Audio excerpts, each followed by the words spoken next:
Hello everyone! Meron na naman po tayong panibagong product review sa nabili nating rechargeable na lighter, yung Arc kitchen lighter na nabili ko sa Lazada. So, sabi dito ano daw ito, kahit mahangin hindi po siya namamatay at hindi siya gumagamit ng butane kundi rechargeable siya. So ayan yung kanyang charging cable at ito yung binili natin. So far naman maganda yung quality ng produkto. So follow me.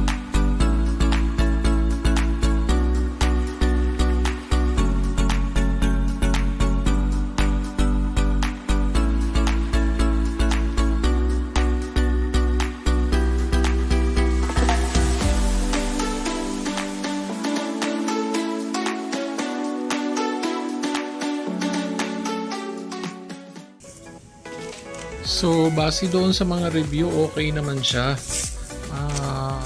Good feedback naman sa produkto na to. Kaya, bumili na rin ako kasi magastos yung pansindi sa kalan na maliban daw sa posporo. Yung posporo kasi medyo mahirap siya pagka tag-ulan kasi lumalambot yung kayang pangkaskas. So, minsan hindi siya nag-aapoy pag kinakabrit mo siya. So, ito, kung wala na siyang battery, so i-charge mo lang siya, hindi kailangan ng butane at kahit anumang gagamitin niya. Basta lang siya. Basta para lang siyang lighter na medyo may mahaba lang siyang ganyan. Yung pinakaano yun, para pwedeng itusok doon sa may kalan. So, yan. Siya, parang stainless o chrome stainless yata ito. Tapos, yan yung kanyang charging cable na ilalagay dyan. Micro USB po yan siya na na klase ng charging. Medyo luma pa yung style ng charging. Yan yung kanyang buttons, ignited. Tapos yung battery, kung i-off, yung on mo yung battery. Yan. Ganyan siya. So, pwede mo siyang patayin every time na hindi mo siya gagamitin para hindi ma-drain yung battery. So, yan. Maganda siya. Para siyang wand. Ganyan itsura. So yan, pag pinindot mo yung bilog, yan, lumalabas na yung kanyang arc na yan yung mag-spark doon sa sa gas. Ganyan siya. So testing natin siya sa kandila. Yan, meron ako ditong kandila. Yan, so i-testing natin dyan kung talaga bang magsisindi siya. Yan, check muna, baka hindi umilaw at hindi magsindi. So yan, nag-activate siya. Pag pinindot mo yung bilog, mag-activate yan siyang ganyan, parang lightning, ganyan. Kakaiba siya. Although marami nang bumili na ito. Yan. Kaya subukan natin sa kandila. Ganyan. So, tumutunog siya. Boom! Ilaw! Diba? Maganda. Oh, kasi mahaba yung yung pinaka-wick ng kandila, kaya ang laki ng apoy. So, maganda talaga. Yan. The best. Okay na okay. So, charging cable at saka ito. Hindi siya uminit. Although, siguro pag matagal siyang nakasindi, so mag-iinit yun.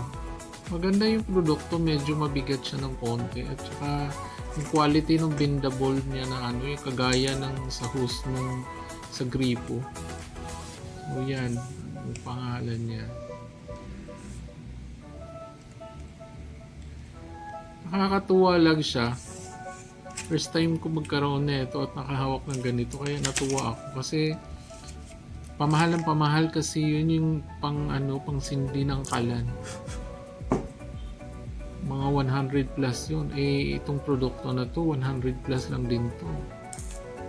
mahaba pa ang buhay yata nito kasi hindi naman kapag araw-araw isisindi mo ng matagal siya. Sandali lang naman pag ignite sa kalan. Yan. Magic.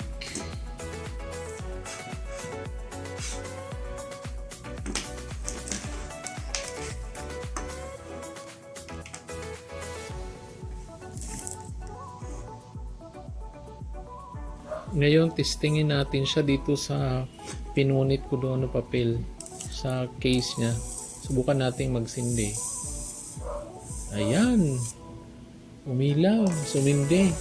May halo kasi itong plastic kaya hindi siya umapoy ng malaki. Pero umilaw siya. Nagsindi siya sa papel.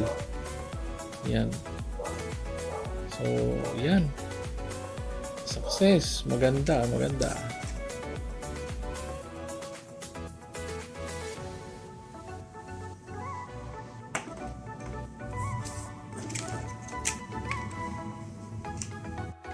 Tapos testingin natin naman siya sa kalan. Meron ako ditong super kalan. I-testing natin siya kung mag-i-spark ba siya doon sa ano at sisindi yung kalan. So yan, tingnan mo na. Yan, oops. Ayaw mapukos. Yan. Kaya legit na maganda yung produkto. At saka matibay. Siguro naman magtatagal siya. Ako, labo pa. Yan.